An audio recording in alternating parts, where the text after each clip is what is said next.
ہوں آج کا دو ٹانگ کا مولوی کافر نائب قرآن کو ہاتھ میں لے کے چلتا ہے، چیپٹر نمبر یہ، چیپٹر نمبر یہ، چیپٹر نمبر یہ، چیپٹر نمبر یہ۔ میں کہتا ہوں اس کافر نائب سے پوچھو کہ جس کو چیپٹر چیپٹر چیپٹر چیپٹر بتاتے ہوئے 20 سال ہو گئے، اس کا عالم یہ ہے، دیکھو تو لگتا ہے عیسائی ہے، دیکھو تو لگتا ہے یہودی ہے۔ ارے قرآن زمانے کو سناتے سناتے جو اپنے کریکٹر کو، اپنی زندگی کو، اپنے ڈریس کو، اپنے طریقے کو اسلامی نہ بنا سکا، وہ دنیا کو اسلام کیا بتائے گا؟ دنیا کو قرآن کیا بتائے گا؟ اگر اسلام پھیلایا ہے تو قسم رب کعبہ کی اس ہندوستان کی وادی کے اوپر اگر سب سے عظیم ذات اور سب سے بڑا کوئی مبلغ ہے تو وہ حج ہندوستان کی ذات ہے، غریب نواز کی ذات ہے۔ خواجہ ہند وہ دربار ہے اعلیٰ تیرا، کبھی محروم نہیں مانگنے والا تیرا۔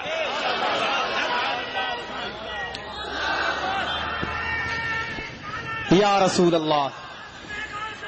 زندہ باد۔ بزرگوں کی تاریخ مت بھولنا، میری ایک بات یاد رکھنا، اگر بزرگوں کی تاریخ یاد رکھو گے، ان سے محبت رکھو گے، انشاءاللہ میرا دعویٰ ہے ایمان قبر میں لے کے جاؤ گے۔ اس لیے کہ آج کے یہ کٹ ملا چاہتے ہیں ہم مبلغ بن جائیں، ہم مبلغ بن جائیں، ہر انسان کو مبلغ بننے کا شوق ہے، لیکن سبحان اللہ غریب نواز کا طریقہ کار دیکھو، غریب نواز کا انداز دیکھو۔ سرکار غریب نواز ہندوستان کی وادیوں میں جب آئے تھے تو آپ کو نہیں معلوم ہے، خود نہیں آئے تھے، مصطفیٰ کے بھیجنے سے آئے تھے، نبی کے حکم سے آئے تھے، نبی کے بتانے سے آئے تھے، اور کس انداز میں آئے تھے؟ سجدے کی بات تو کی تھی، نماز کی بات تو کی تھی، رکوع کی بات تو کی تھی، اقیم الصلاۃ وآتوا الزکاۃ کے نعرے تو لگائے تھے، استعینوا بالصبر والصلاۃ تو کہا اور پڑھ کے بتایا تھا، لیکن ساتھ ہی ساتھ طریقہ تبلیغ دیکھیے، جب آپ چلے تھے تو نکلنے پہلے آپ نے نبی کی بارگاہ میں حاضری پیش کی تھی، سلام عرض کیا تھا، بارگاہ مصطفیٰ سے جواب آیا تھا، سبحان اللہ، اور جواب حاصل کرنے کے بعد جب آپ نکلے تھے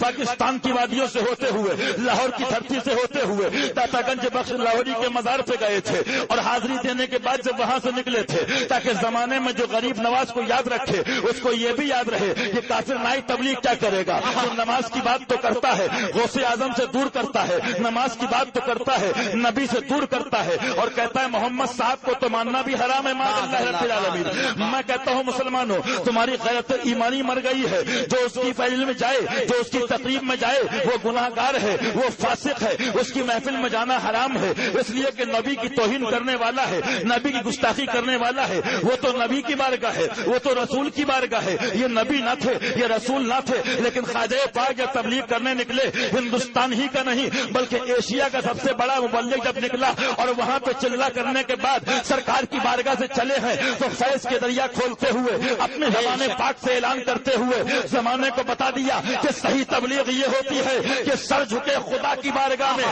نماز پڑھو خدا کے لیے، نیاز کرو خدا والوں کے لیے، اور ہندوستان کے مبلغ اعظم نے غریب نواز نے اعلان کر کے بتا دیا تھا کہ گنج بخش فیض عالم مظہر نور خدا ناقصارا پیر کامل کامل علی رہنما۔ میرے غریب نواز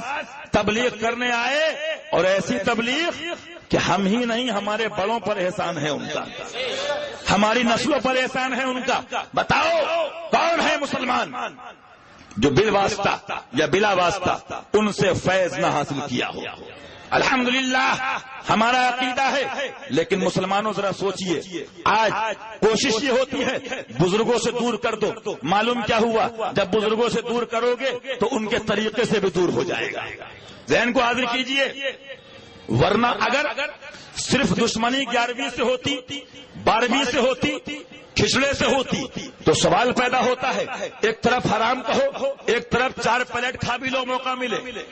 ایک طرف ناجائز کہو، ایک طرف کھچڑا کھا بھی لو۔ معلوم کیا ہوا؟ ان کے یہاں فاتحہ ان کے فتوے میں دلانا حرام و ناجائز ہے، کھانا جائز ہے۔ معاذ اللہ، ان کا مذہب دیکھیے آپ، اس لیے انہیں معلوم ہے اگر غوث کی 11ویں ہوگی، نبی کی 12ویں ہوگی، خواجہ کی 6ٹھی ہوگی تو جو نئے بچے گھر میں ہیں وہ بھی پوچھیں گے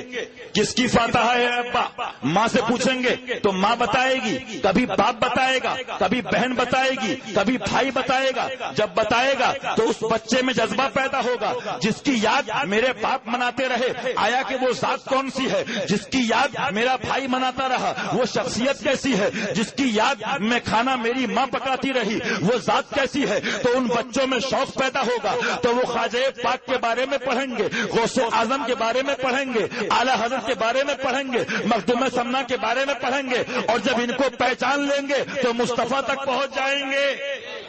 اور جب نبی تک پہنچ گئے تو ایمان سلامت رہے گا، عقیدہ سلامت رہے گا۔ اس لیے دوستو میں آپ سے کہتا ہوں، پہلی بات تو یاد رکھنا، زمانہ چھوٹ جائے لیکن بزرگوں کا دامن مت چھوڑنا۔